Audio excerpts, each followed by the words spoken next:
Conor may actually turn out to be a good fighter one day. We don't know as yet. But it's not the boxing of which I'm concerned with. I'm concerned with the ordinary life. A man, he's a big man. He'll do it because he's a warrior, but he shouldn't do it. But he's not going to listen to anyone. If he's not going to listen to me, he's not going to listen to anybody else. So the rematch is, Junior, you have everything, you're rich. You know, those promoters, they hate you because they can never get close. With boxing, it's unpredictable. There'll be thrills and spills in the press conferences.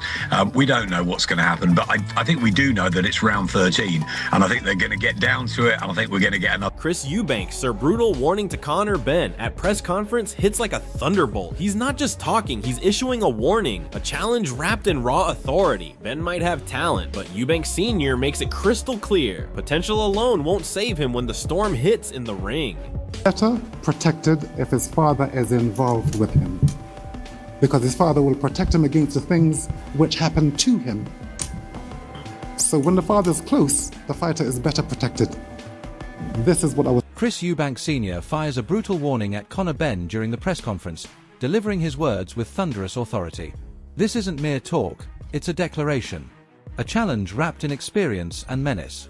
Eubank makes it clear that raw potential won't protect Benn. I find that extremely disrespectful. No, it's not. That is very disrespectful. It's none of your business. You want to talk about my dad, talk about him.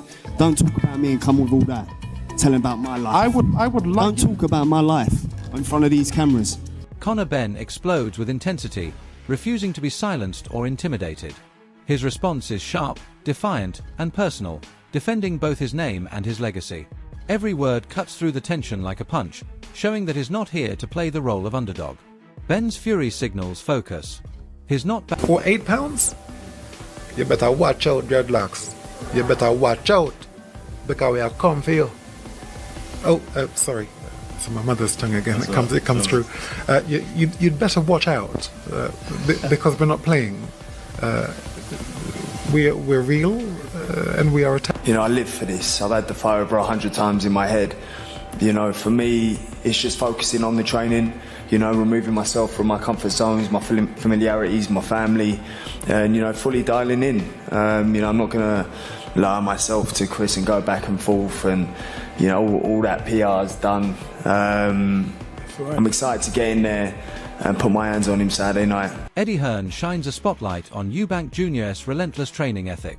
Every drill, every round is part of a bigger plan, a display of discipline and total commitment. For Eubank, this isn't about hype, it's about mastery. Hearn insists that this is where champions are forged, through obsession, repetition. Trying to improve, and it's inspirational, you know, the whole time out there just working on getting better, improving, and I mean, I think it's fair to say, pretty much camp started. Duke McKenzie outlines Eubank Jr.'s growing psychological advantage. Facing a smaller opponent, his confidence is surging. Benn, meanwhile, must not only match his skill but overcome that mental edge. McKenzie explains that this fight may be decided before the first punch. I'd be shocked if Eubank loses. I don't really see that happening. Again, he's fighting a career-best welterweight. He knows that. From a psychological perspective, when you know you've got a smaller guy in front of you, you kind of start 2 or 3 rounds up in your own mind. So, like I say, when you look at the fight, it wasn't close enough to warrant a win. Tony Sims captures the magnitude of what's at stake. This isn't just another bout, it's a defining moment for both fighters. Every strategic adjustment, every mental recalibration is geared toward legacy. Sims reminds us that boxing at this level is art and warfare combined. So I think it'll get a lot more people wanting to tune into that fight, and obviously we're going to win the next fight, and but yeah, looking forward to it. Looking forward to getting Conor Benn ready to fight, and it's going to be historic. Johnny Nelson dissects the fight dynamic with pinpoint analysis. He questions whether Conor Benn has evolved enough to close the gap, or if Eubank Jr. still holds the upper hand. Nelson's perspective highlights that boxing isn't just about power, it's about progress. Stagnation is a silent killer. Every movement, every adaptation matters. Those who evolve, win. I was like, never give up on the dream. Like, no matter, like, I was working for Vodafone, like, about 5 years ago, like while boxing as well, because like you need to put money. Eddie Hearn unveils the tactical genius behind Eubank Jr.'s new setup. Bringing in Bomac isn't a coincidence, it's a masterstroke. This move proves Eubank is serious about transformation, both mentally and technically. Every punch now carries purpose, every round is a statement. Hearn's message is stark: underestimate Eubank at your own peril. The stakes have never been higher. Guy, and he's brought in Bomac, one of the best trainers in the world. What does that tell you?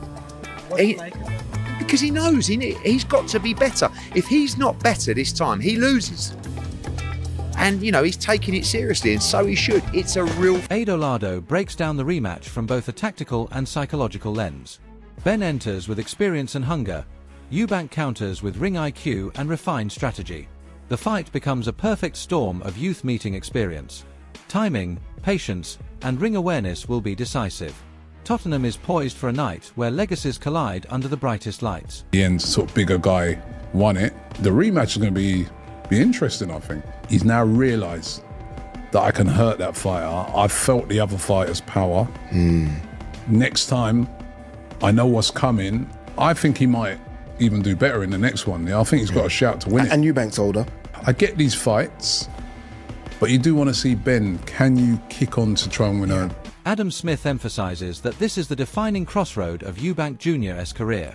A win could reignite his world title ambitions, a loss could dim them permanently.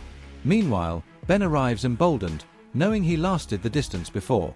Smith frames this fight as a mental marathon. Every second, every slip, every adjustment carries career-shaping weight. And I think Eubank Jr., if he gets this win, and there's a new lease of life maybe under Bomac, 2026, maybe finally he could become a world champion. But he's got to get past Conor Benn first, and Conor Benn, not just hungry for revenge, he believes he can win this because of what happened first time round, because he went 12 rounds at middleweight, up in class, after a long layoff.